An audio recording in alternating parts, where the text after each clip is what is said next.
What's up, everybody? Welcome to Move the Sticks. DJ, Bucky, Rhett back with you. Boys, I'm in the hotel here in Charlotte. We've got the Chargers staying here all week, so a lot of options here. We got a lot of options. I need to know. I know Bucky's going to be biased on this, so I'm going to go to Rhett. A, have you ever experienced Carolina barbecue? And B, we're just at Carolina barbecue up with KC, Texas, everywhere else. Carolina's the mustard barbecue, right, Buck? Whoa, vinegar! Wow, that's embarrassing. All right, you're disqualified from this. No, okay, hold on. Yeah. I love the vinegar barbecue. Like, that is my favorite. That is top of the list. So, like, I wanted to make sure I had everything right. Mustard. He hasn't been to Bridges, Buck. I can tell you that right now. I love the vinegar barbecue. The vinegar barbecue sauce is the best on earth. Okay, so you're in on that. 100%. Buck, you care to wager? You care to wager in on this? I mean, look, man. To me, I am biased. When you think about barbecue, I just think about vinegar. I think about a little coleslaw. I think if you have like a little barbecue sandwich, a little white bread on, I mean, it's hard to beat that. I know other places fancy themselves as barbecue establishments. I know Texas has their thing, but it's all just the meat and the rubs. Kansas City has their own little thing, but man, hard to top a little Eastern North Carolina barbecue. Okay, I'm in. I'm all in on it. By the way, can you get out to Charlotte practice for me, Deej? Can you give me a little? Oh yeah, you've got them this week, huh? I got IU Charlotte this week on Big Ten Network. So I'm gonna need mileage. I'm gonna need mileage and per diem, but yeah, that's possible. I mean, if you had told me, I had a couple coaches. You got the great Tim Brewster over at UNC Charlotte, and then you got a little Dre Bly. Got a little Dre Bly over there coaching the secondary. So we got a little Tar Heel connection. All right. I'm into it. I'm going to need some. Trying to put together a good broadcast. That's all Rhett's trying to do there. We've got the rookie recap from last week's draft. We've got a new rookie draft for this week. That's going to be coming up in a little bit, but I think we got to start with what we saw last night. And I'm not talking about the Padres knocking off the Astros as we continue to hunt down the Dodgers. I'm talking about the Philadelphia Eagles. Yeah. We're making the playoffs. You don't want to see us, Buck, in the playoffs. We already know that. But the Eagles losing that game last night. Everybody's talking about the pass, right? Everybody's talking about fourth down. It seems to be the topic du jour. I don't have a problem with it. I'm sitting here going, this is what I find funny. And Buck, I'll get to you on this. I feel like, and I think it's Nick Saban and Bill Belichick are probably the impetus for this, but how many times have you heard over the last 20 years, hey, it's the process. Focus on the process, not the results. We have the right process. The results, you don't always control the results, but we're going to focus on. And I'm like, it's always about the process until something doesn't work, even when the process could be right. And I'm like, okay, that's as safe a throw as you can call in that situation. It's a perfect throw. It's a receiver. It's Saquon, who's very reliable catching the ball. He didn't catch the ball. So I don't understand how we can be a process-driven society until the results, we don't like the results. And now it's, throw the process out. It's all about the results. I mean, look, it's a Dowd winner. You know what I'm saying? It's one of those things. So you darn if you do, darn if you don't. If you kind of squat on it, you kick the field goal, you have some time, they come back, score a touchdown, then everyone is mad because you still lose by one. You have the perfect play drawn up where he can walk into the end zone. It's game over if he just catches the ball, and he just dropped it. And it was a nice throw. I mean, I think all you had to do was see the Manning cast. Peyton Manning he's going to have a conniption. He needs to calm down.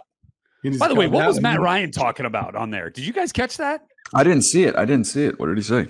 So it was like they were going in. This was before the Saquon play, and it's a 3-point game, right? Philly's up by 3. And he's like, Matt Ryan chimes in with like, guys, in this situation, I always like just to go get the field goal as quick as possible. And then, we kick the onside kick and then try to set yourself up for that Hail Mary. He thought they were losing? What? I think he thought essentially is like, I think he just didn't say it, but he was like, if Philly scores a touchdown, it becomes a 9-point game. I didn't get it at first. I'm like, you're way ahead of the game here, bud. They just kick a field goal, and Atlanta still got a shot. But anyway, I didn't have a problem with the play call. Like I never if it's not there, he just sits on. Like Jalen just keeps it, and the clock keeps moving. I had a problem with the way they played defense. just leaving the on the last sidelines drive, wide open. What was that all about? Well, they put the safeties in the parking lot, Buck. That was part of it to protect against the big play. In the process, they gave a bunch of big plays. Yeah. So what's interesting, I started to tweet it, but then I deleted it. I didn't want to be insensitive to a young player. But actually, both of those plays were on Quinyon Mitchell, and it was the inexperience. So the first thing, they're in cover 2, and they put a little cheese out there in the flat, and he eats the cheese, and they hit the corner right over top. And then they get a little one-on-one coverage, which, hey, man, it was that route that Darnell Mooney ran. That was unbelievable route, like the burst and the double move. And they get it. So they hit him for 2 big plays on the boundary. But I don't even care about that. Like, that's one thing. When you have Darius Slay, a veteran, locked up on Drake London, and the entire time he ignores Drake London to look in the backfield and gets beat on an outcut, to me, that's inexcusable veteran player. Like, I understand, like, you're cluing the quarterback, but he has to keep his eyes on his work, and he gave up the touchdown. So there are a lot of people at fault for the way that it transpired at the end. We can talk about Barkley, but defensively, they just didn't do their jobs when they really need to do the jobs after playing pretty solid for most of the game. Yeah. Look, Bijan coming into the league, we talked about how he was one of the more talented backs we'd seen in the last decade, and kind of that gave us a very a festive running back in the first round conversation, with him and Jahmyr Gibbs both going in the first round. And now we've seen Jahmyr Gibbs, what he could do on the Lions run last year. If the Falcons are going to go somewhere, as much attention has been on Kirk, and Kirk was much better, especially late in this game, than we saw last week. If they're going anywhere, it's going to be what they did in this game, which is using this offense, running it through Bijan Robinson, Rhett. Yeah, I think I'd agree 100% on that. And I mean, like, you have him in. I understand he can't play the entire game, but like, there's no situation that he is not fit for. Yeah. Right. I mean, that he is. You can't pigeonhole him into one. I mean, he goes inside, outside, pass pro. And obviously, chipping, holy moly! Yeah, I know. The funny thing was, I think Kirk still got sacked on that play, but it didn't come from his guy. And so, I still think that I'd like to see a little bit more of the production on the perimeter from Drake and from. I mean, obviously, he comes up big in that big moment there.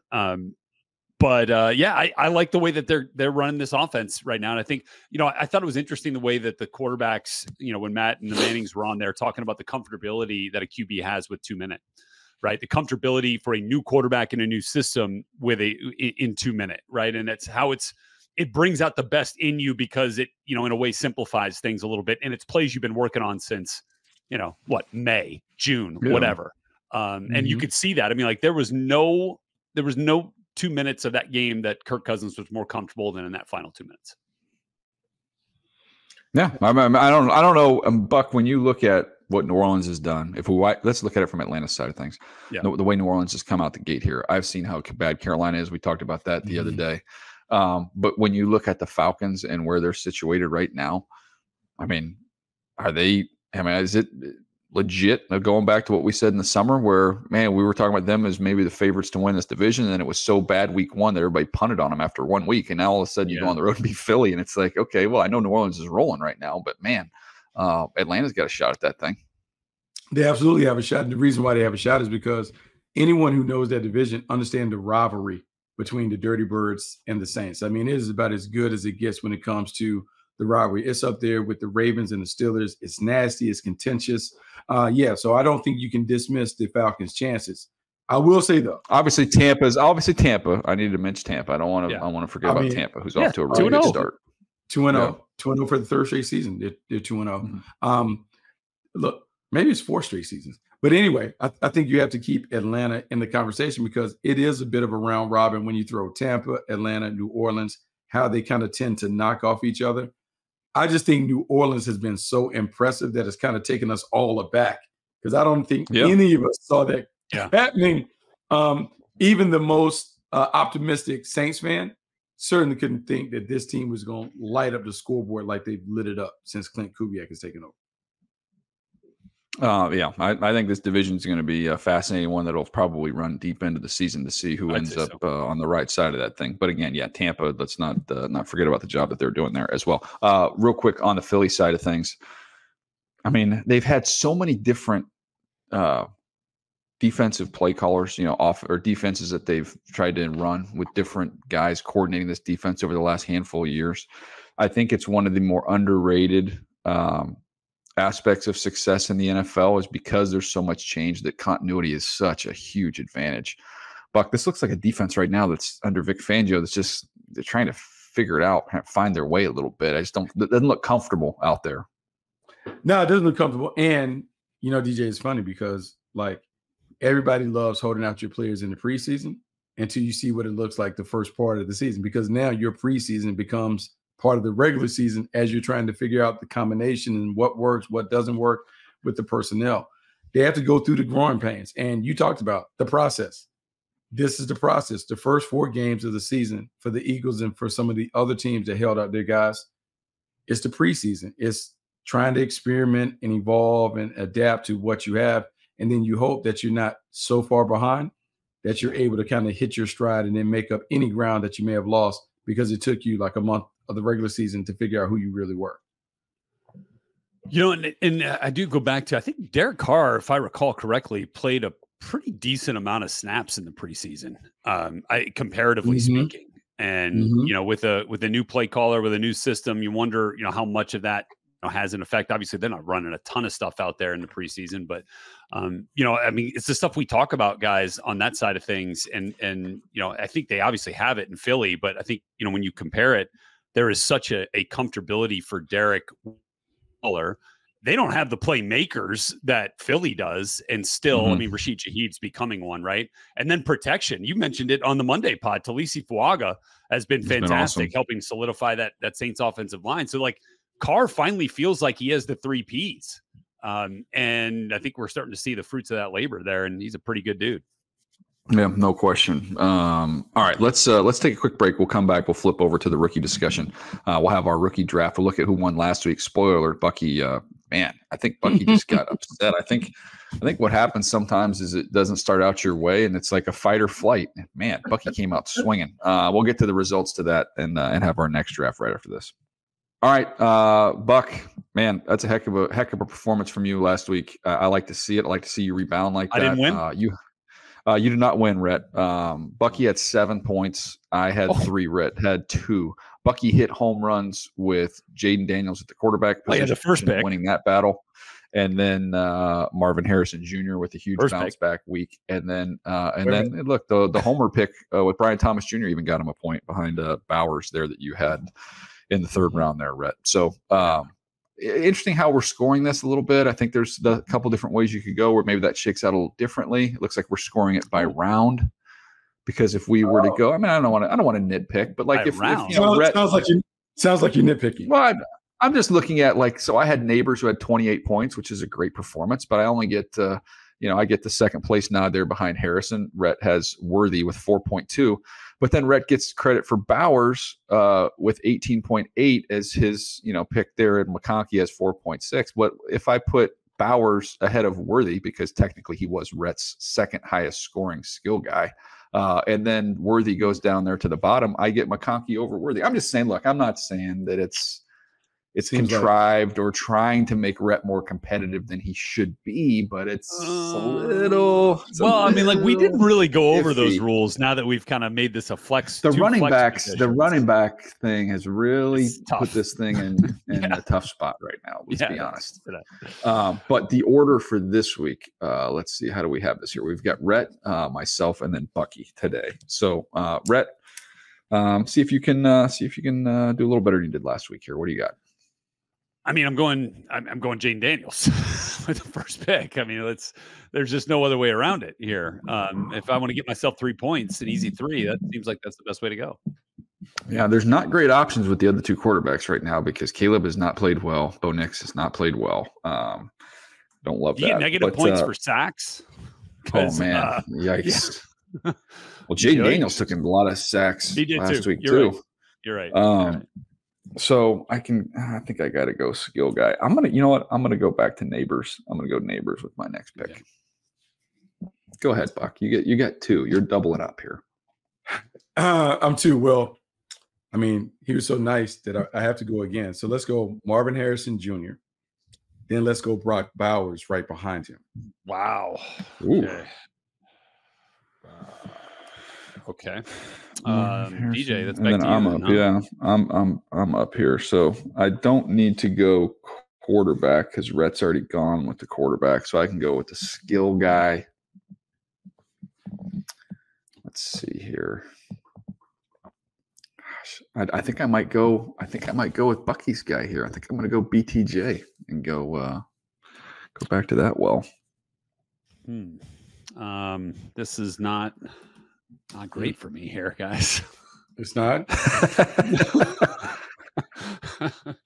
It's really not right now. Okay. Keon Coleman had a big fat 0 last week for the Bills. I think the one thing I have to do here is go Lad McConkey. I think that's going to come back. So I'm going to go Lad. Golly. You took Bowers from me. I think I might go. I think I'm going to go Jermaine Burton here, guys, with Cincinnati Bengals. Ooh. Wow. You know what we haven't picked yet? We haven't picked Adonai Mitchell yet. Adonai Mitchell is interesting that he has 11 targets and 2 catches. So he's got the 3rd most targets of these rookie receivers and has 2 catches. Like that has to change at some point in time, right? Yeah. I'll let somebody else develop that before. I like to Malik Neighbors has been targeted 25 times. Second on the list of rookie pass catchers. Bowers has been targeted 16 times. And then you have McConkey, Adonai Mitchell, Marvin Harrison, all with 11 targets, and then Brian Thomas right below them. So if you're looking for kind of the names, the pool of players that we're picking from, those are kind of the names right there. Yeah. And I mean, Nabil just put in the chat that Braylon Allen played well. He did, scored a touchdown. Yeah. And, you know, like that. But like, can you count on that every week with Breece Hall in the mix? Yeah. I just don't know if you can. Let me give you the rookie rushing numbers, like the most attempts. Let's see, rookie rushing attempts. Well, Jaden Daniels obviously is at the top with 25. Bucky Irving's got 16 carries. Trey Benson for the Cardinals has 14. Ray Davis from the Bills is a player we all liked. He's got 12. Caleb's got 10. So then you start going down there. Braylon Allen's got eight carries. I mean, like I don't know if you can go there. Just my opinion. I mean, we're doing point per reception, right? So I mean, like technically he's catching some balls too, right? Yeah. So Rhett, you're doubling up here. You got to double up. I doubled up. Yeah, I did Ladd and Jermaine Burton. Ladd and Burton. Okay, then I'm going to take Caleb. Yeah, take Caleb for a little bounce back. They've had two tough games, man. Yeah. So hopefully that opens up a little bit for them. Got to play better up front. Got to play a little bit. Got to play a little bit better up front. All right, Buck. All right, who's Bo Nix for you, last pick? Yeah, you're Bo Nix. That's it is. Bo Nix. So I'm hoping that the supporting cast can carry Bo Nix, but Bo Nix at some point we got to break him out the glass. So I'm hoping that this is a week Sean Payton can break him out of the glass. On the road against that Tampa defense. Good luck. Hey man, you never know. Yeah, no kidding. Never know. By the way, you guys want some other rookie numbers while I got them? Yeah, let's do it. Yeah. Total pressures. Let's go to the pass rushers. Jared Verse got 9 to lead all rookies with the Rams. Byron Murphy with the Seahawks 7. He's been really good. How about Marshawn Nealon? Marshawn Nealon was 6 for the Cowboys. Western Michigan's own? Yeah. Well, how about Western Michigan on here? Because then you got Fisk with 4. Yeah, transferred from, right? Transferred from there. So, yeah, you've got – that was a heck of a D-line. Dallas Turner has 3. So those are kind of the top guys right there. If we go for there's only luck. This shows you how hard it is to rush the quarterback as a rookie here. We have Jared Verse leads. There's 3 guys with a sack. That's it. It's Verse, Dallas Turner, and Jonah Ellis. Is that right? Hold on. Let me make sure that I've got that right. Yeah, that's it. So he's got, let's see, Latu. You want to see Latu's numbers? Latu does not have a sack. I can give you pressures. Let's see. Latu right here. He has, he's 1 hurry and 1 pressure. So all right. He's got a decently high win percentage. So he's got a 17.9% win percentage, but his pressure percentage is 3.8, which is not great. So anyways. Okay. Yeah. All right. The pressure numbers right now are kind of skewed because you got to put the number of rushes on there. So yeah. Jared Verse is scored very well in all these statistics. So I would say early on, he's the one who's stood out the most. All right, this was a quick one today, boys. Anything else you guys want to add before we jump out of here? Just looking to see if I can get another win next week. Yeah, man, Buck came out. I mean, I don't know. Did you guys have a players only meeting last week? What did we do here? How did we get this thing turned around like that? It's early. You know, we got wind that the magic number is down to 8, maybe for the Dodgers, and so maybe we're like, hey, let's go ahead and wrap this up. Cool, Jets. Let's wrap this up. Man, I hope the Dodgers get a bye because they've proven over the last couple of years if they get a bye, everything's fine. It just works out great for them. So I'm really hoping for that. Rhett loves baseball talk. So this is turning into a baseball podcast now. Yeah, this is where he exits. Are the Cardinals in the playoffs? They're terrible. No, not this year. It's been a minute. Okay. Yeah, it's been a minute. All right, that's gonna do it for us today. We won't bore you with any more baseball talk. We'll be back tomorrow with more football coming your way.